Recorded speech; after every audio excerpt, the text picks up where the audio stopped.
The hustle and bustle of the airport was alive with its customary cacophony.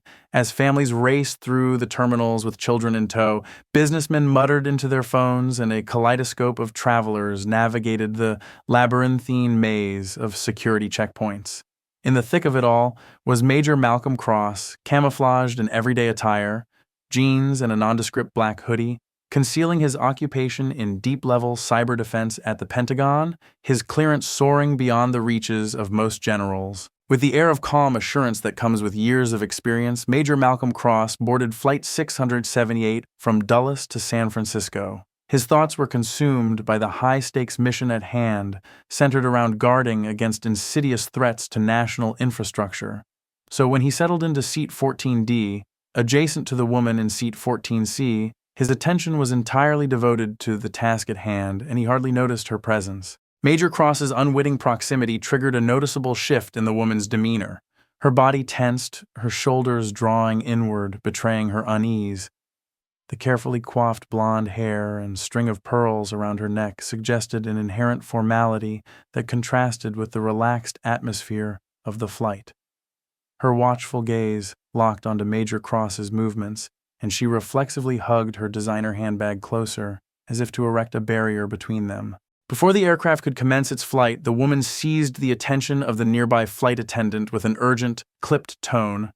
"Excuse me," she said, her eyes darting towards Major Cross with a mixture of anxiety and disapproval. "I don't feel safe sitting next to him," she declared, the implication of her distaste unmistakable. The flight attendant, caught off guard, studied the woman with a look of polite perplexity. "Is there a problem, ma'am?" she inquired, her voice even and professional, masking any judgment or concern that might have been brewing beneath the surface. The woman's agitation simmered beneath her words as she addressed the flight attendant again. "I don't want to sit next to that man," she repeated, her tone curt and urgent. "I don't know what he's carrying, and he's been glued to his laptop since he sat down. It's suspicious." At this point, Major Cross couldn't ignore the mounting tension any longer. He looked up, his expression a mixture of confusion and annoyance.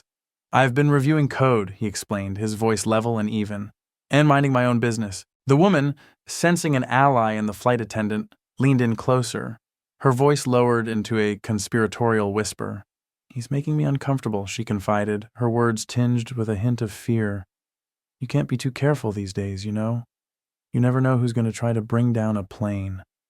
Her implication was unmistakable, and the flight attendant's eyes widened slightly in response.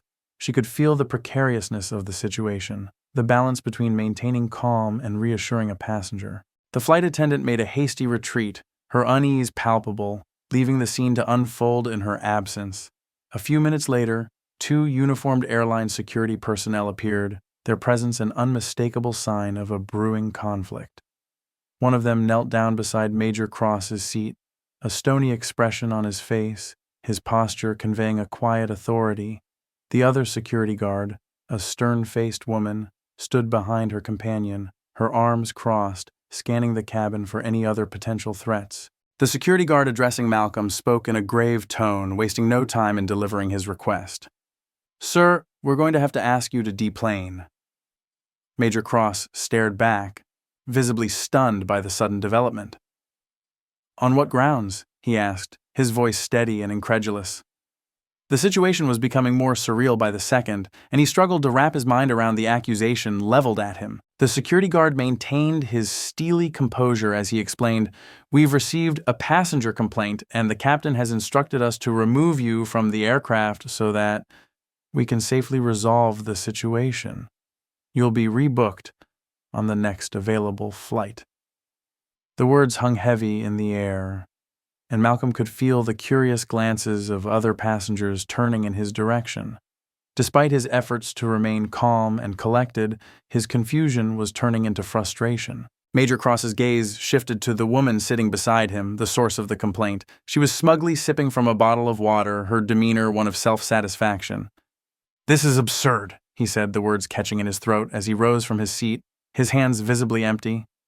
"I haven't done anything wrong," he added, a hint of indignation creeping into his tone. As he collected his things, he made a quiet phone call, the narrator began. "Hey, it's Cross," he said. "I'm being removed from Flight 678. Can you alert Colonel DeWitt, have her pull the flight manifest, and flag passenger 14C? Also, tell her this will be relevant to Operation Skywatch." The narration continued. 30 minutes later, Malcolm sat in a private TSA office sipping coffee. Across from him was a Department of Homeland Security official who'd rushed in after hearing who Malcolm was. Malcolm remained composed, appearing unfazed by the sudden shift in his circumstances. "Oh, we're very sorry, Major," the official said, his tone apologetic. "We had no idea. The airline flagged the report, but no threat protocol was actually engaged. Please accept our apologies for the confusion." Malcolm simply nodded, his expression unreadable as he listened to the explanation. Malcolm's voice was calm but firm as he replied, "I don't care about me," he said. "I care that this is happening to people without clearance, without a voice. That woman racially profiled me. This isn't just about comfort, it's abuse." The DHS official shifted uncomfortably in his seat, the weight of Malcolm's words landing on him with full force. While Malcolm and the DHS official sat in the private TSA office, the drama continued to unfold on Flight 678. The plane remained grounded, the delay stretching on longer than anticipated. To the surprise of many, a second team of agents boarded the plane. This time, however, their focus wasn't on Malcolm. The scene unfolded with a sense of urgency and confusion. "Ma'am," the agent said, his voice firm yet professional. "We need to have a word with you." The woman, still bristling with indignation, protested. "What? Why? That man was dangerous. He was suspicious. He had to be." The agent, unmoved by the woman's protests, continued in an authoritative tone. "He was an officer with the Pentagon working on national cyber defense, and you, ma'am, have made a false report under FAA jurisdiction. That's a federal offense, punishable by up to 5 years in prison." The woman's face paled as the gravity of her mistake dawned on her. I didn't know," she stammered, but the agent simply gestured for her to follow him off the plane. The woman looked around, desperation creeping into her voice. "I didn't mean to," she pleaded, her hands trembling as the reality of her situation sank in.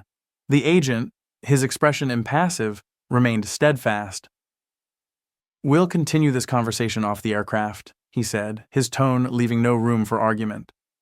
The woman's protests fell silent as she was escorted off the plane, the eyes of the other passengers following her in silent judgment. As the woman was led away, the scene became a spectacle for the entire plane to witness. Her pearls, once a symbol of status and poise, now clinked against each other, a desperate counterpoint to the stammering excuses tumbling from her lips. The murmurs and whispers of the other passengers provided a grim chorus to the unfolding drama, their eyes riveted on the unfolding scene. The story that began on Flight 678 was far from over. 2 weeks later, the incident exploded into the national headlines, capturing the attention of the public. Black Pentagon officer removed from flight after racial profiling.